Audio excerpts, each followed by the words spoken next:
Hello and welcome to another edition of Overcoming Illness.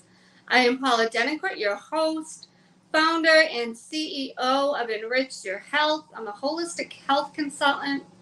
I've been doing my business since about 2010. I do one-on-one coaching, group coaching, speaking engagements, and now my own TV show. So I am looking to partner with other practitioners out there. If you have clients or patients that, I don't know, keywords are, I just don't know what to eat, then I'm your girl. I had to eat gluten-free, sugar-free, dairy-free, nut-free, all of that free because I suffered from multiple food allergies. So I decided to do this show because I want to help people out there that are going through other things besides just food allergies. People out there dealing with autoimmune issues, cancer, congestive heart failure, mold toxicity, autoimmune illness, and so much more. And I can't even wait to introduce my guest tonight because this woman is not just a survivor of different illnesses. She's a warrior. When I saw all the things she's been going through and has gone through, I am just in awe of her and what she still continues to conquer, and just how she can live her life, to the fullest, with all that she's gone through and is still going through. So, with that, I am looking for more people to be on the show. So if you've overcome an illness or you know somebody's gone through an illness, please reach out to me. You can reach out to me on Facebook Messenger, Instagram Messenger. You can text me, 508-330-9665. I just remembered I forgot to change the banner. I apologize. And if you want to be a sponsor, I'm looking for sponsors for the show. We had Paula last month, which I'm so grateful for. So we need more sponsors so I can continue to do this. And what was the other thing? Oh, if you want to be in the business spotlight, it's a little slightly different than being a sponsor, not as expensive. So that's something we can discuss too. So you can text me 508-330-9665. So without further ado, I'm going to tell you a little bit about Tyquise. I hope I'm pronouncing that right. Am I saying that right? Yes, you are. Okay, awesome. So Tyquise Bennett is our guest tonight. She's 38 and she's originally from Trenton, New Jersey. She currently resides in Owings Mills, Maryland. She's a mother of 2 amazing daughters. She's a full-time employee at a local hospital, and she works as a data admin support specialist. And she didn't add this, but I'm adding this. She's also an entrepreneur for, I think it's paparazzi jewelry. Yes. She has a BA degree in psychology. She is a stroke survivor. She was born with brain malformation at birth, which means she had half a brain. She's an epilepsy survivor. She survived migraines, domestic violence. She loves and trusts God and what He's done for her and what He is doing in her life. So welcome, Tyquise. I'm so excited for you to be here tonight. Thank you. Thank you for having me. It's a pleasure. It's my pleasure. It's my pleasure. Well, I am excited. So let's go back a little bit. You said you're originally from Trenton, New Jersey. So you were born and raised there. Did you have a big family? Did you have brothers and sisters? Yes. I don't have a big family, but I'm the oldest out of 4. I'm the oldest. So I have 3 2 sisters, 2 brothers. 3 siblings on my father's side and 1 sibling on my mom's side, but I'm the oldest on both Oh, sides. wow. Our family is medium sized, so it's a good range of people. Mm-hmm. So, um, I'm more of a. I've lived in the city for a majority of my life, but I can fit into the county, or country. I like animals and relaxation. I love water. I love being by water. Camping, horseback riding. Those are my type of relaxation activities or Oh, de-stress. wow. You like horseback riding. That's Yeah, nice. yeah. I Right. did that So, once, only once in my life, and it was actually the best place you could ever go. It was in the back beaches, the back of the beaches in Bermuda. oh Now, wow. I've never been horseback riding, so let me tell you, it was a little bit painful at the same time. But it Oh, was just so gorgeous. I mean, what a place to go horseback riding. So that that's is that awesome. is one of the things I would like to do. I would actually like to go horseback riding in the water on one of the islands. I would love that. Mhm. Yeah, that's what we did. I want to say it was so long ago, but it was it? Yeah, it was Bermuda. It was definitely Bermuda. We might have been on the edge of the beaches like every now and then, but it was like the back Okay. of the beaches, so you could see it was gorgeous. Yeah, it was the only time I've ever been. Grew up in Massachusetts myself. Tons of places to go horseback riding, and I never went. That was Only when I actually went to that Bermuda. was actually the first time I went horseback riding.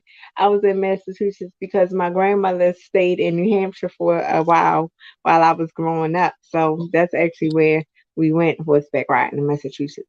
Oh, whereabouts? Do you remember? I can't remember. I was 11 years old, but I just know we had fun. Yeah. Wow, that's amazing. So let's talk about your life growing up a little bit. Yeah. Um, so you were born with half a brain. So did you? How was it going to school and just how did your parents even know? Did they know right away you had half a brain? No, actually it was weird because how it was explained to my parents, well, my mother, when I was growing up, is that I had hydrocephalus, but the attributes of someone with cerebral palsy. So all my life, it was always said that you have hydrocephalus, you have hydrocephalus, and for most people, you don't who doesn't know hydrocephalus just means water on the brain. So, Again, slowly. How do you say that? hydrocephalus, Hydrocephalus. yeah, Okay. which is water on the brain. So Mm-hmm. that's pretty much how I had gone through life. But I was born 2 months early. So that was a concern. And when I was born, my head was enlarged abnormally to a different size, as well as as I started getting older, they started to notice that I wasn't using my left side. So with all that being said, that's when the doctors started telling my mom things that were happening. That's when it was found that I had a stroke even before I was born. So Oh, they found that out. Um, and they pretty much said that they assumed that my mom's body was trying to get rid of me, and that's why everything started happening. So growing up in life was really hard because I was so unsure of how I was supposed to live, what mm, kind of person I was supposed to be. It was all fun because nobody in my family treated me any different. But outsiders could be really mean. So it was like I could be the nicest person, but of course kids are going to laugh, kids are going to tease. mm-hmm. Um, I found it that older people were also really mean too. Oh well, what happened to you? Why do you have a limp? Why do you walk that way? Why is your hand that way? So after a while, I just didn't pay it any mind. And it seemed like the more I didn't pay it any mind or didn't address it to anyone, it was easier to go through life. But it was also harder because I wasn't sure who I really was. And there were parts of me where my hand is straighter than it is now. But before I was 17, my hand used to bend like a U, and I could touch my fingers on my arm. So I had surgery when I was 17 to straighten that. And what I used to do when kids used to tease me in class, my index finger on my left hand used to be really flimsy, like it didn't have a bone in it. And I used to bend it back to scare the kids that used to tease me. So that was my way of dealing with it. But it was hard. And I would have to say there were more times that I was probably embarrassed of my hand or my leg or the way I walked. So for a very long time is I felt like I brought my friends because it was like, oh well, if you be my friend, I'll get you this, or I brought snacks, or you could come over my house and spend the night. And when I look back now that I'm older and now I have my own children, they were never my friends to begin with because they would laugh and tease me when others would come around. So that's not a real friend, even through middle and high school. So it was hard, and I don't speak on it a lot because it's like people don't really understand. People can judge a person just by how they walk, and they really don't know them. That's a problem. But most people do it so often and so easily that when people do have something physically wrong with them, they don't like to be um in places where there's going to be a lot of attention.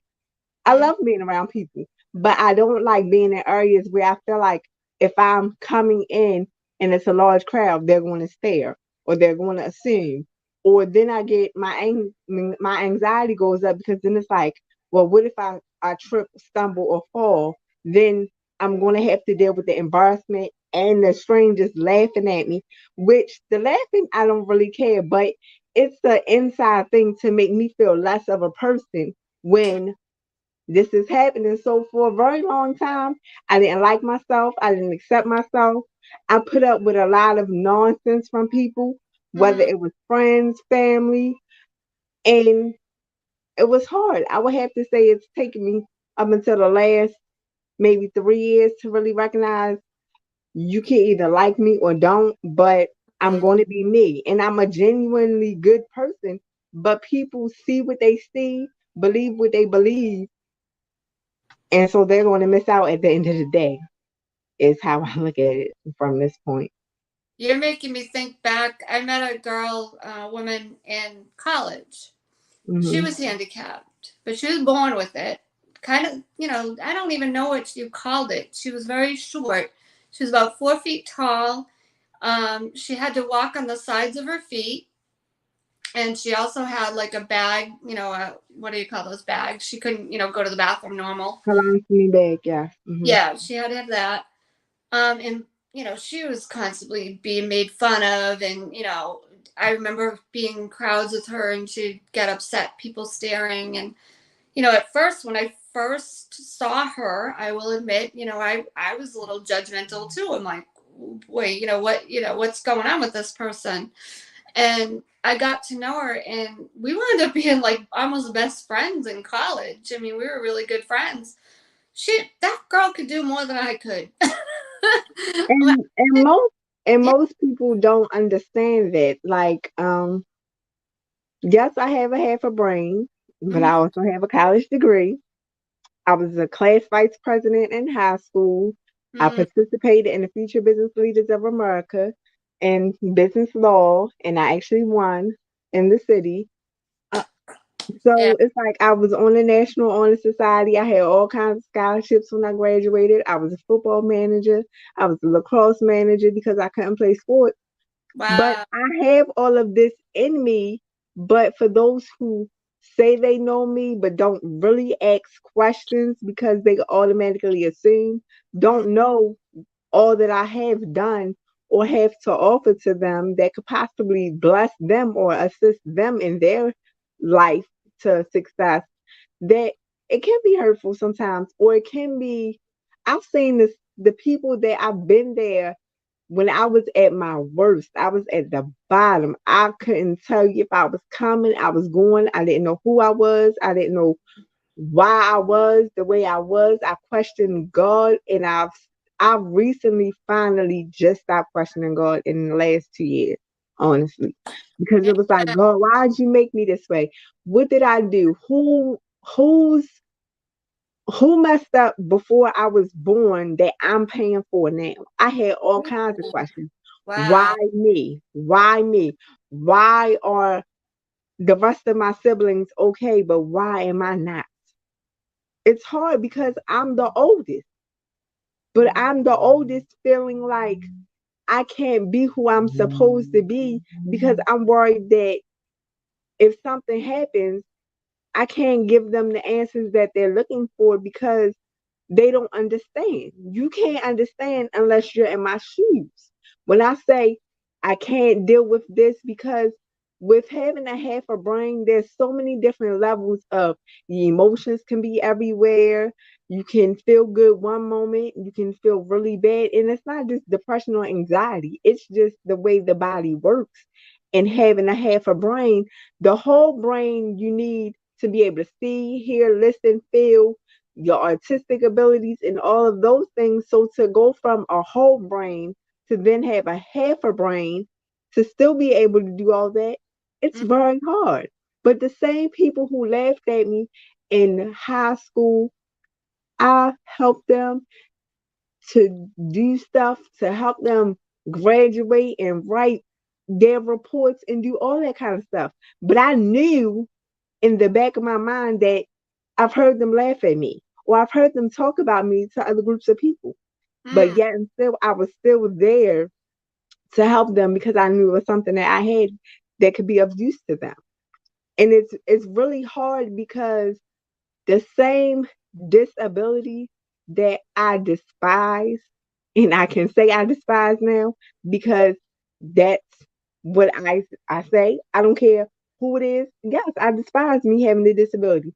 But I've also learned that in 1996, we have recently moved here to Baltimore, Maryland, and I was in middle school. I was coming home from school and I was assaulted.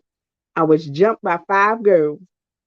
She was trying to get in the gang. I have no idea who she is, where she lived at. I only found out the school and her name after I had come to, but I was put in a coma for 2 weeks. And guess what? I only survived because I had a half a brain. So the same thing that I disliked actually saved my life. So How that was part of me accepting who I was. how And did even half after a that, brain save you? Explain this. because with me having a half a brain, anytime you take any head trauma, it expands your skull and expands your brain. Well, Uh, by me having a half a brain, with it even expanding, it couldn't just mess up as much as it could with a person with a full brain because I only had a half a brain. wow. So it was like that right there kind of helped me just a tad bit because it wasn't much, but it helped me enough to just be able to push just a little bit more. That was in middle school, mind you. I Oh made it through my high God. school. How old were you? Um, What, 11? 10, I 11? was 11 years old. Oh, I made it through middle school. I graduated. I made it through high school. I graduated, and I made it through college. So mm, even in the midst of it all, and I was laughed at in middle school, I was laughed at in high school, I was laughed at in college. I even actually can speak to the people that laughed at me. And guess what? That's growth. Because I could be a person that said, I remember back in 1999 when you laughed at me when this happened to me. But why? mm, I'm not going back and forth because at the end of the day, yes, it didn't feel good. Yes, it was unfair, but it made me who I am today. Because now when I see people, I always say, I understand. Even if it's a person that has one limb or amputee legs, I always know your life is even harder than mine. I know if I'm struggling and I have all my limbs, whether it's limited mobility or not. If it's a struggle for me to do it with limited mobility, then I know it's a struggle for somebody that has an amputee. That's an amputee. So I always look back and say, God, thank you for allowing me to see this person in a way that I know I wouldn't have been able to see them if mm, I had full use of my arms and my legs. And sometimes I think that humbles me even more, but a lot of people don't understand that. They're so quick to assume what they see is what it is, and mm, that's not always true. mm-mm. No, far from it. I mean, I didn't have, any physical disabilities, but I had mind disabilities. I was a slow learner. Mm. I was always in special education classes. I had asthma growing up, so I was slow in gym class. I couldn't run. So I got picked on a lot. So I totally can relate to that. I was bullied, I was picked on, and like you say, I don't condone it. Nowadays, bullying can be very, very violent, more so Yeah. than when we grew up. Um, Right. well, you wound up in a coma, but um, like you say, though, it did shape me. It did Hmm. strengthen me. Yeah. I'm grateful for that because I was a little mouse. I was afraid of my own shadow. I mean, who would have thought me be on TV? In my own TV show. I mean, Yeah. I used to sit in the back of the class, so I get it. I get I didn't have physical any physical ailments, but I had my own stuff that people would pick on me for. So I do get that somewhat. Luckily for me, it wasn't as severe, but I understand it. I definitely understand it. And maybe that's why it didn't take me long to be friends with someone like Michelle, who I was friends with in college, because as soon as I overlooked, that disability that she had no disabilities. Like I said, we went Right. to Bermuda. She lives in Bermuda. I don't even know what she's doing now, but she lives in Bermuda. She Mm-hmm. was born with it. So you really want to laugh. We would rent the mopeds, right? I couldn't even get the stupid kickstand down because they're really, really hard to get down. She Hmm. took like 2 seconds. Here's a girl with deformed feet, and she's got all, not as able as me. Well, I couldn't get the kickstand down. She had to do it for me. Like, I can't And get this see, and down. see, most people don't understand that because I've been guilty of not asking for help, even Yeah. when I possibly needed help. But I already feel like I'm already being judged by the way I look, so Yeah. that people already expect that I'm going to need the help. And Mm, there have been plenty of times where I've carried my grocery bags on my arms, both arms, and I would just carry. They were like, "Are you okay? Do you have it?" Yes, I'm okay. I'm slowly learning to actually ask for help now, but it's very minimal, yeah. very minimal. It would have to take me a lot. When I had to have surgery and I couldn't walk, that made the difference. But outside of that, I will push and push and push. I could be in so much pain through my whole body, and most people won't know because I'll still walk out the door with a smile on my face. Oh, you're like my other guest, Avis. Avis she suffers from mold toxicity, and she has a lot of issues from that. Migraines and some pain in her body, and she still keeps pushing through like it's not even there. I envy that because I'll tell you, if that were me, I'd probably pull the blankets over my head. I'm not gonna lie. To honestly tell you the truth, if Yeah, I go a day, I might even want to say a whole day. If I go an hour without pain, I start getting worried. I've always been so used to being in pain all my life, even from a young child, that when I'm not in pain, I feel like, oh my gosh, what's going wrong instead of what's going right because I've always been in pain. well, we're going to And release people, that tonight. You are not always in pain. You do not. God does not want you to always be in pain. Now it's time to take that pain and put it towards your purpose. yeah, You're gonna, I don't care if you have to write that on a piece of paper and burn it. That pain is going out the window. yeah, Hmm. I agree. Yep. And it has been lately, recently, it has been, and I've been retraining my mind to say it's okay. Everything is okay. You're not in pain. You could push through. It's okay. It's okay. It's okay. But when you're so used to being in pain and you operate in things have to get done. I'm a mother. I'm a full-time worker. And I'm an entrepreneur. I'm a sister, I'm a aunt, I'm a cousin, I'm a daughter. Like you always have all these lists of all your titles and positions that you don't want to lack or slack anyone because you're feeling pain that they may not understand. So it can be hard. So you just kind of take it in like, oh, I have to suck it up today because this person needs me or that person needs me or I just can't deal with it right now. So I'm just going to suck it up, and sometimes that does not come out in the best healthy way. but Right. I've done it for many years.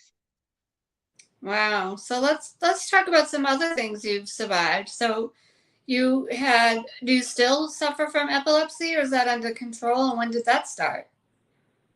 I actually still have epilepsy. My seizures are under control. They are more triggered when I have a series of migraines. So if my migraines increase, my seizures increase more.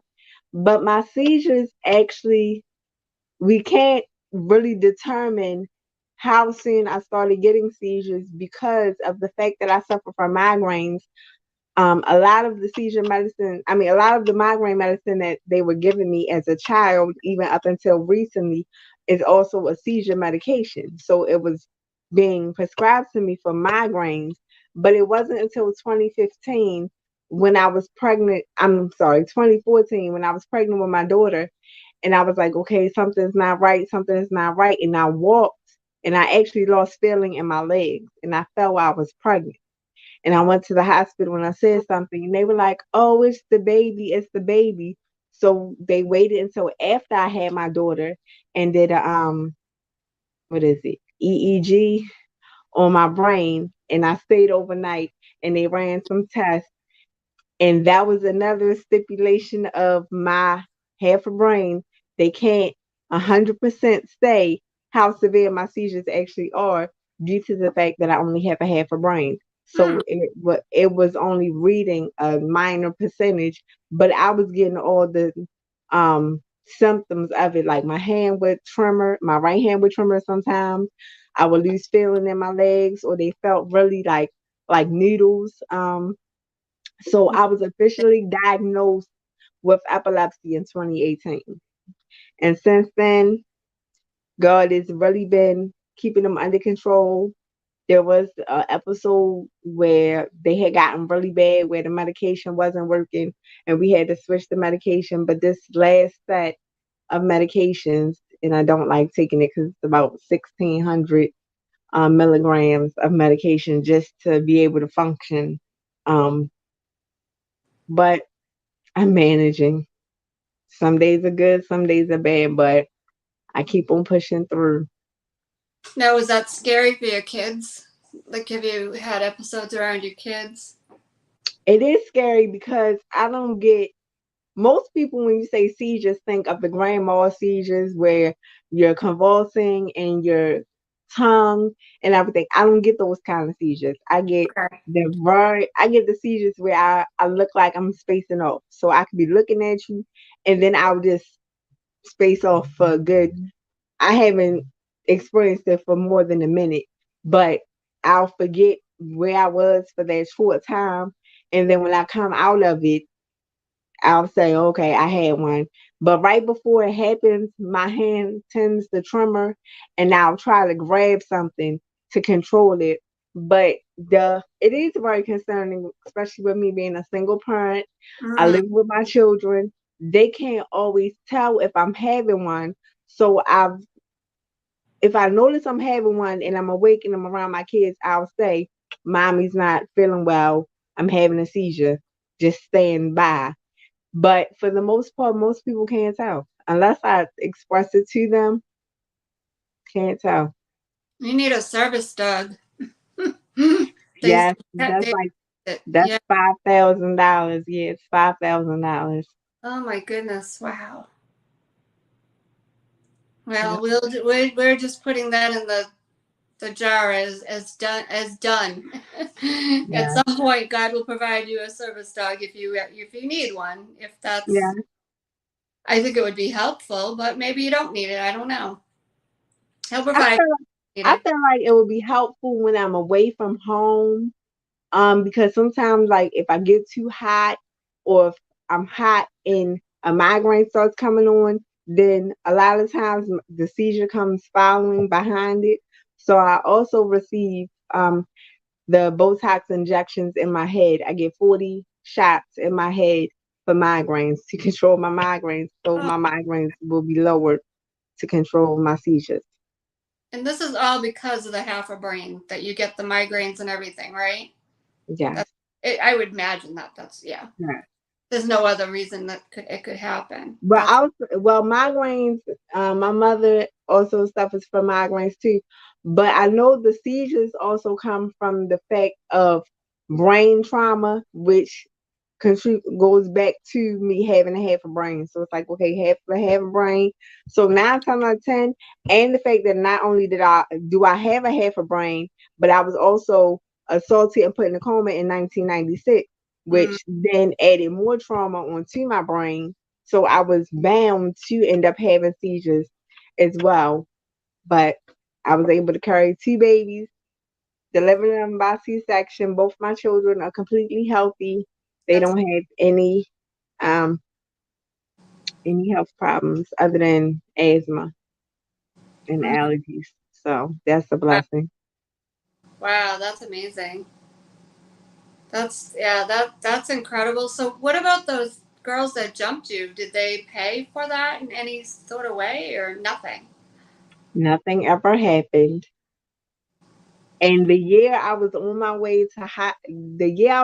way out of high school and into college, if I'm not mistaken, the statute of limitation had passed for attempted murder, but no charges were ever they were filed, but they were never convicted. So I don't even know what she looks like. She honestly could walk by me and I would never know. Mm, But I can't live in fear, and God no. is with me every day because I've survived so much that I should have been dead plenty of times. Um, Even with the fact that doctors told my mother it was a possibility that I wasn't going to live past 1 years old. And this year, in 2 weeks from today, well, 2 weeks from yesterday, I will be 39 years old. So 2 weeks Happy in birthday. 2 weeks in 2 weeks, in 2 weeks, I will be 39 years old. So when I tell people that I can relate, I'm saying it because I've actually walked through something that's, if not the same exact thing that you've walked in, then I've known the experience. I've been homeless. It's so many things that I can relate to people about, but people don't even give me the chance because they're so busy going by what they see. So once they go Now, by what they see, you've been homeless and somewhat disabled. Talk about that. I was pregnant with my oldest daughter. I was with he wasn't my husband at the time, but we were living together and we lost our place because he wasn't working, but I was, and we were homeless. And I was 8 months pregnant. It was Mm, embarrassing. It was difficult. It was stressful because I was not only a mother, we had he had two other children when we were together. So I was not only pregnant, but I was taking care of two other children and I was with him. And then we were arguing, fussing, and fighting. So it was like one trial after another, after another, after another, that I kind of had to just be quiet and deal with everybody's nonsense.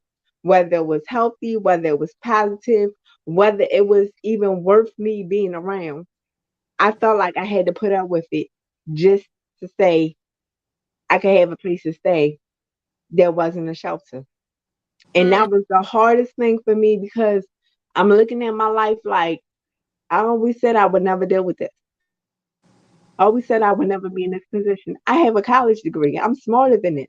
So all the negative things just start coming out and it was bad. It was bad.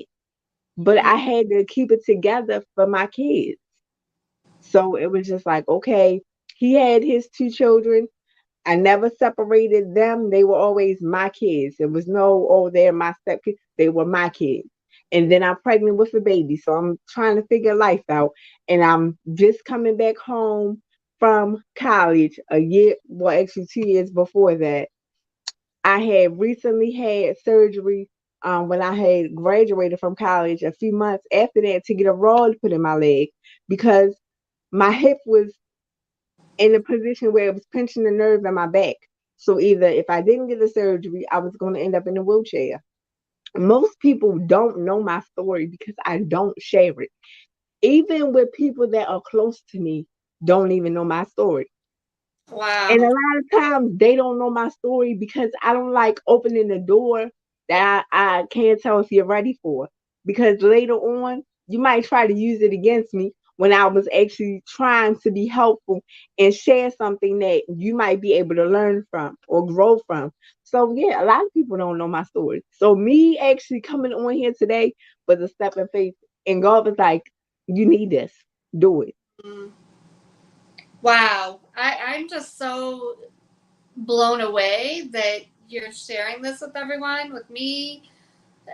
I'm grateful, I'm blessed that you're doing that, and I'm excited for you because, like I said, Mhm. this is the you. People need your story. Never mind you. People need your story, or stories of what Right. you've gone through. They might be somebody sitting back going through something, and they might say, wow, my situation isn't quite as bad as I thought.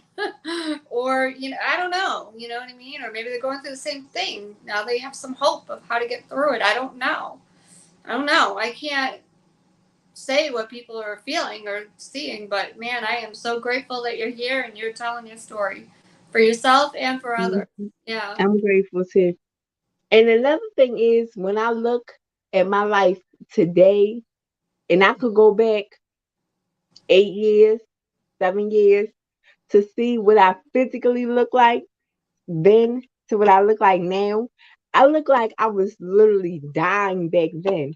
But then when I thought about it, I was because I was physically, spiritually, emotionally, mentally drained, absent, destructive, all the kinds of words I can use.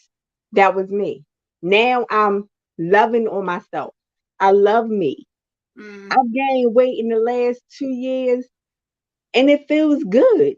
I don't like my stomach, but it really feels good because I don't know what it's like to be healthy. It was always, oh, you're so skinny. You're the skinniest one out of all our friends. You're this and you're that. Your hair is so long and pretty, and she thinks she conceited and she thinks she's all that. But mind you, in my mind, I'm disabled. Why would you like me if I'm disabled? Why would you like me because of this? So I'm sitting here questioning myself when people already don't like me because of how I look, Mm. even before I open up my mouth. So it's like I felt like I've had battle after battle after battle that finally I just internalized everything. And it showed and my health and my the way I look. And so now people may say, well, all she wants to do is wear a two-piece bathing suit all the time. Guess what? I do. Guess what? I have a scar across my stomach from almost dying after having a hysterectomy. But guess what? I'm alive. And I'm Yeah. grateful for that. So this scar that I'm showing off is a remembrance to say you survived yet another battle that most people Mm. probably wouldn't have been able to survive. I had to get a blood transfusion. I went through all of this trying to save myself when doctors didn't listen. I kept telling them after I had my youngest that I needed to get my tubes taken out. Oh no, you're too young. You might want more kids. I said, it's not right. Something's not right. Something's not right. And when they finally listened to me after going back and forth, yes, it wasn't. I had adenosis to where um it was growing on other organs, so it was extremely painful, and it was never going to stop until I got the hysterectomy. But in all of this, I had friends that stopped talking to me, turn their back on me, laugh at me, and I'm okay with that. Because guess what? I will still love them and congratulate them at a distance. It's no hurt, no harm, no foul.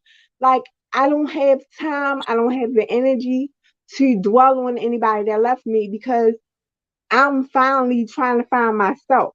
Because I had lost myself when I was married. I lost myself when I was the mother of multiple children, along with my own children, along with outsiders, just like neighborhood family children, like others that latch on to me because I'm a caring person that after a while I completely lost myself to where now I'm loving on myself And I want to love on myself so much that it doesn't matter what anybody says to me anymore or walking past, because that's another thing. Sometimes I get so anxious when people walk by because I'm already thinking in my head, well, what are they saying about me when they see me walk? Or what are they thinking? And what are they this? And what are they that? Or they're grinning, but are they grinning as a politely grin, or are they grinning because they're in their mind saying something negative about me?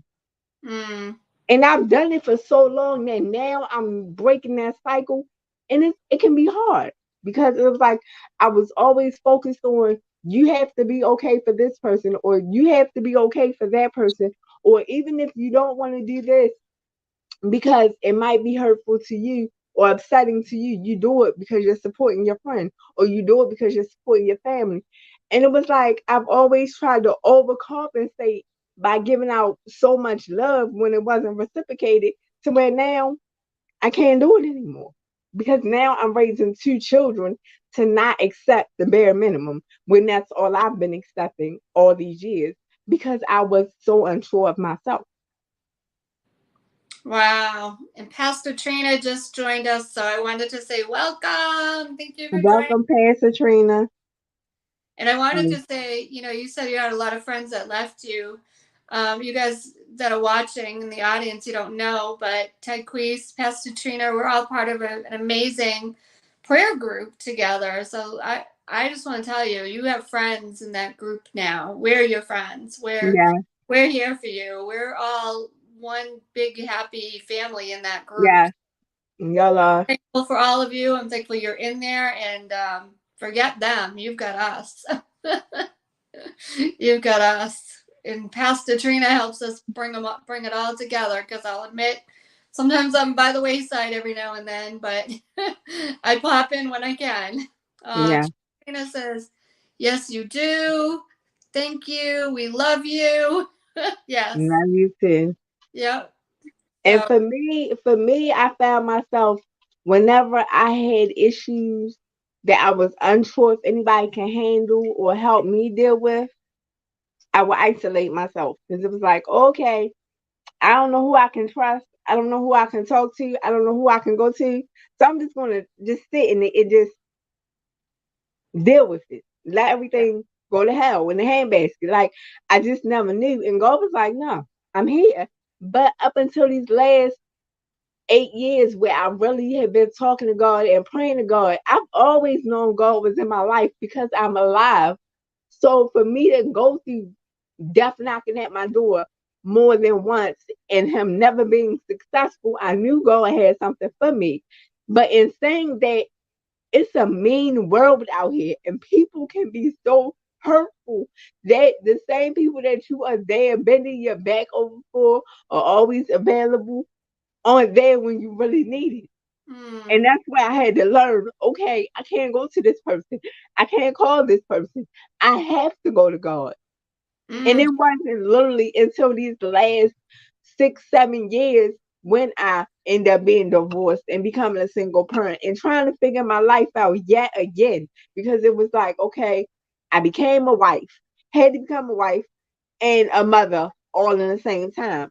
So how do you go from being a wife to and being a mother to now I'm no longer a wife, but I'm still a mother and still trying to figure life out with mm, all my medical situations that I'm dealing with. And yes, people say that they're there for you until you really need them, right. until you're really going through stuff when you're on the verge of possibly dying, or you had to have 3 surgeries in 3 years and Mm, you're having seizures and you don't know what's going on, or you feel like you're going crazy and you're not sure what's going on, they all disappear.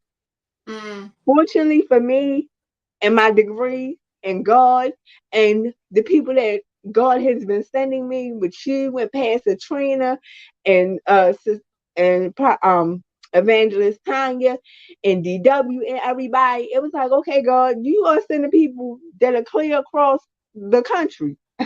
I would never see these people on a typical day, but I've been blessed so much because I'm like, even the opportunity to come on here tonight, I know it's about to set me free. I know it is oh, because for so long I've been holding this in not knowing how to get it out.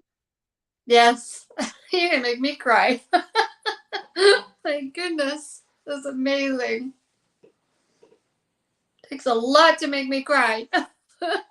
It is. It's just like I said, people need your story, and I'm so glad you're part of our group. You're part of us.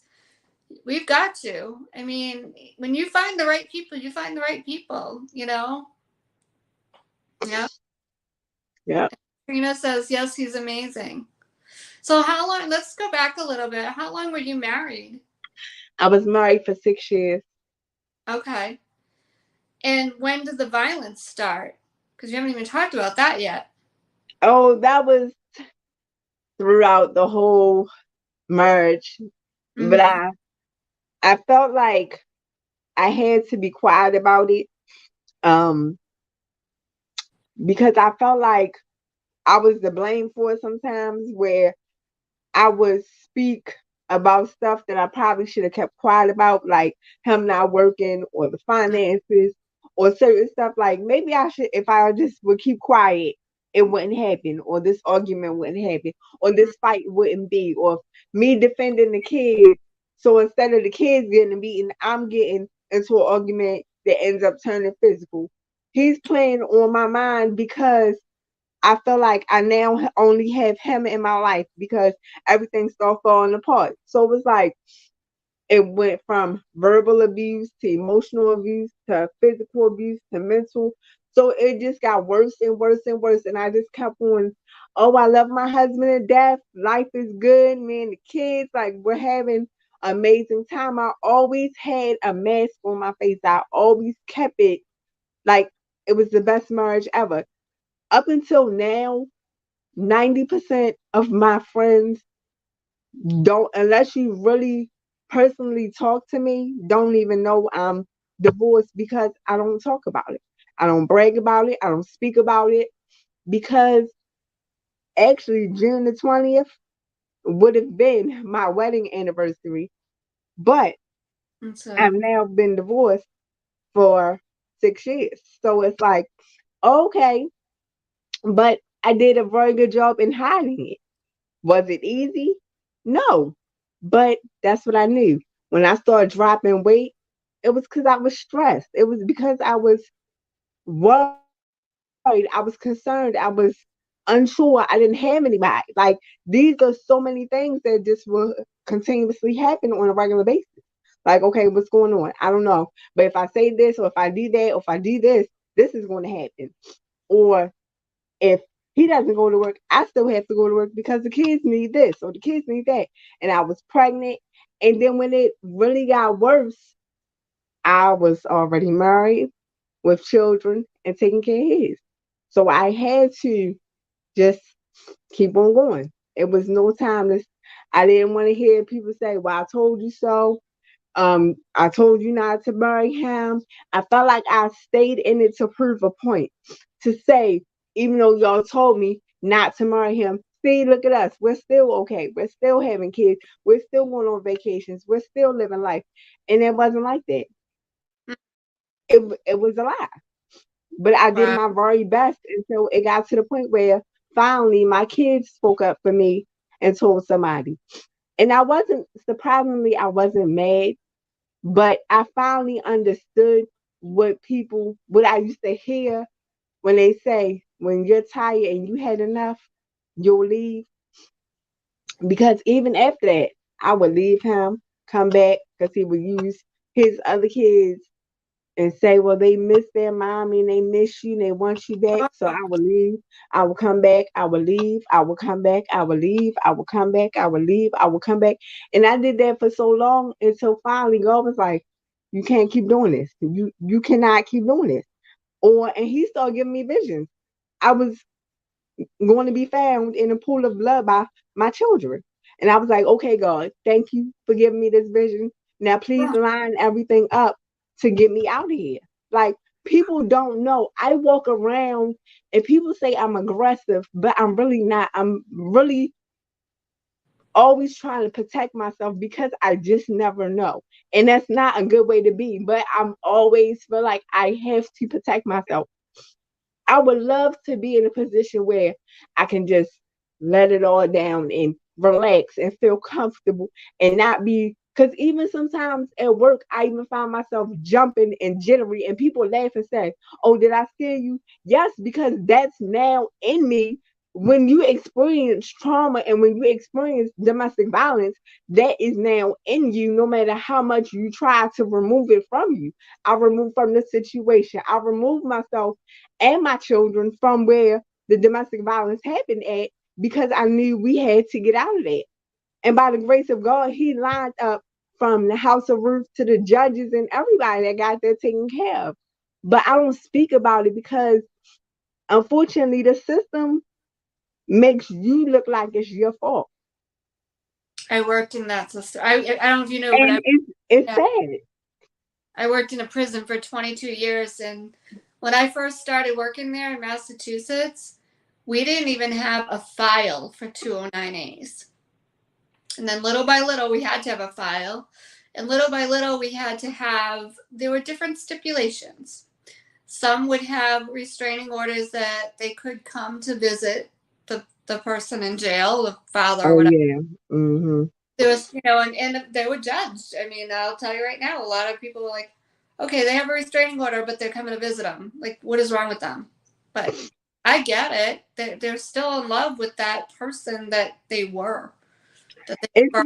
It's not even just about the love, it's the you are so stuck in your mind what you thought the relationship was or what the marriage was to the point where that's all you're living in your reality and not the actual physical reality. So for the longest time, I just knew things were going to get better. We were going to have a really good life and then we were going to buy a house and the kids and start businesses.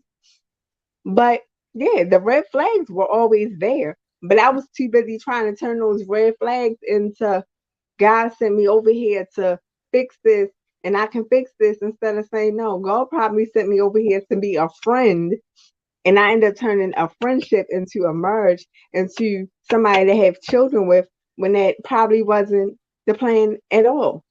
And I Mm, had to learn the hard way. But what was so hurtful was I said I would never deal with a man that hit me. I would never deal with a man that did drugs or had women issues or had problems with keeping a job. I said all of those things. But guess what, Paula? Every one of those things I've lived out in my marriage. I lived out in life. So it was like, oh, I said I didn't want any of those things, but they were all presented to me. Was mm-hmm. it easy? No. Because mind you, in the back of my mind, I'm thinking like, how could this happen? I have a psychology degree. Right. Okay. I'm smart. I'm educated. I'm street smart. I'm book smart. How is this happening to me? Like everything I was questioning. What did I do wrong? How did I allow this to happen to me? And that's where it comes into play is from that point on, you now are defensive. I'm not going to say defensive, but you're now aggressive or taken to be aggressive with everyone. And I'm Right. sweet. I'm so sweet. I'm so loving. I will love on you. I will be sweet to you. I will be kind to you. I will give you my last if I have it to give. But I don't take it lightly when people take me for a joke. And Yeah. people don't understand that. Oh, she's so snappy, or she changes up real fast. Because just as quick as you change up on me, I've now not only changed up, but I've dismissed myself to the point where before I would try to say, oh, they'll change, they'll change. You know, they know I'm a good person. I've always been there for them. But you can't make anybody change. And Mm, that's all I've ever wanted people to do. I wanted to change people and get people to like me for me, or I wanted people to understand where I was coming from. And that's not always the case. It took me until I say the last 10 years to really realize when I used to hear what people think about you or what people say about you is none of your business. I did not understand that because I'm like, but they're talking about me. Like I'm supposed to know what people are saying about me, but it's not because at the end of the day, I can't control what people think or say about me. But I know what I've lived and I know how it shaped me. Do I say I've lived a perfect life? No. but I've managed to survive every bad trial that has come my way because I shouldn't be here today.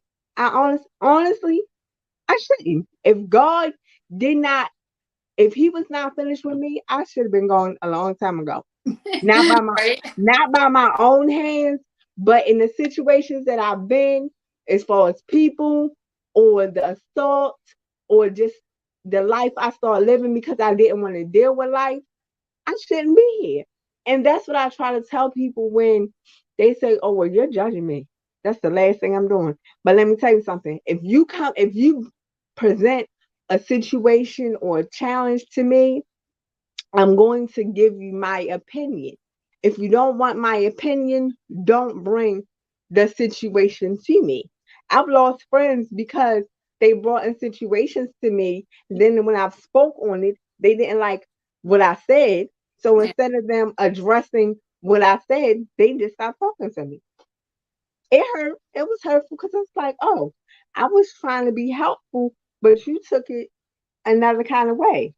And I thought as friends and adults, we could say, well, this is my opinion. This is what I that's a true feel friend. that Be able to really right. tell somebody something. So so yeah, but I've learned, but this has not been easy. And when people say you're a survivor, you're a fighter, I say thank you. But in my mind, I'm like, no, you don't know how many days I've wanted to just give up, walk away, felt lost, confused, unsure. And then I look at my children. And Mm, then God has me glance back at the years, and believe me, I don't turn my head back. I just glance slightly and say, "Oh, thank you, God. I'm not where I was at. I'm not that same person. no. Whether it's body size, my mindset, this amount of seizures, how I'm having seizures, or all the different things I'm going through in my body. Like it's not where it was years ago, to Mm, where I have to be thankful and I have to be able to live and say, okay, God, thank you for giving me this. Thank you for giving me that. Because there have been times where I was like, God, I can't do this. I don't want to do this. I don't. I don't like it. It doesn't feel good. Why is this happening to me again? Like, God, I've already gone through this, and this, and this. And mm, then now this is added to it. So not only am I feeling confused, lost, unloved, unfriend, nobody wants me unless it's beneficial to them, but I still have to be the good person that I'm supposed to be. I still right. have to be a good parent, a good friend, a good child, a good worker. Where does it end? So yeah, so this journey is not for the weak, and No, it's no. been very hard. Yeah. Very. These last 38 years have been very challenging, but all I can say is but God. I know I'm only here to even speak on it without getting angry or without feeling like, oh my gosh, why did I do that? Or why did I say this? It's only God. Because believe me, I didn't know where this was going to go tonight. And I didn't know how I was going to respond. Mm-hmm. But I asked It's God to. amazing.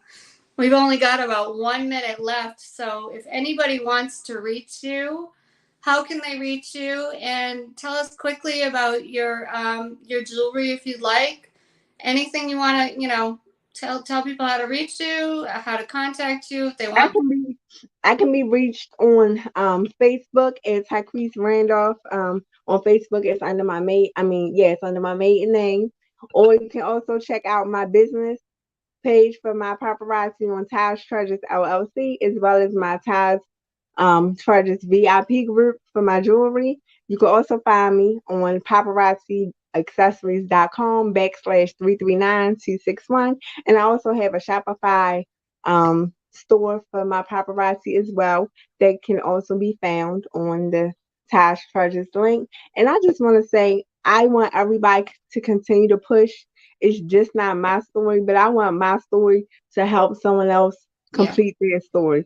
So I just thank you for allowing me to be on tonight. I thank you for, first of all, for all that you've gone through, for pushing through. We've all, as prophetic people, I'll put it that way. We have a hard life. We go through a lot of trials only so we can help someone else. I don't think Yeah. people realize that. That's why it's a little bit lonelier. It's a little bit different. But I commend you for all that you've gone through. I'm sure you've had days where we could probably do another whole session where you're probably suicidal and depressed and all of that. We go through that. I went through it.